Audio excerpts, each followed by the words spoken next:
Il y a deux voies possibles. La première, c'est de localiser, avec une rampe, de localiser les traitements sur le rang, donc ce qui va permettre de diminuer les quantités d'herbicides de 50 à 60%, et on va compléter entre les rangs par du désherbage mécanique traditionnel.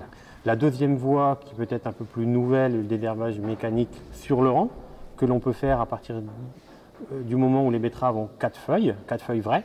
Et au départ, on va commencer par 2 à 3 désherbages chimiques pour créer un décalage de végétation entre les betteraves et les adventices.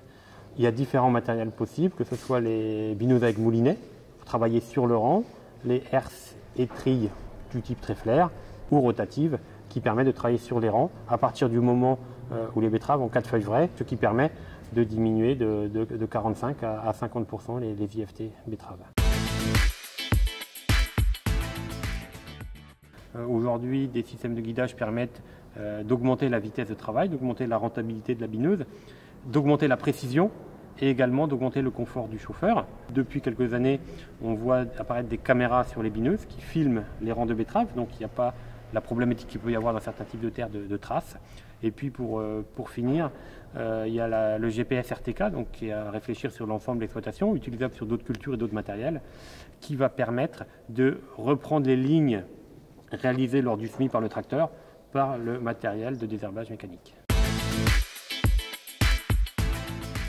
Le désherbage chimique représente 80% du coût global d'un désherbage traditionnel, et l'économie réalisée chaque année sur les produits chimiques va permettre de financer du matériel sur une durée d'investissement de 10 à 15 ans.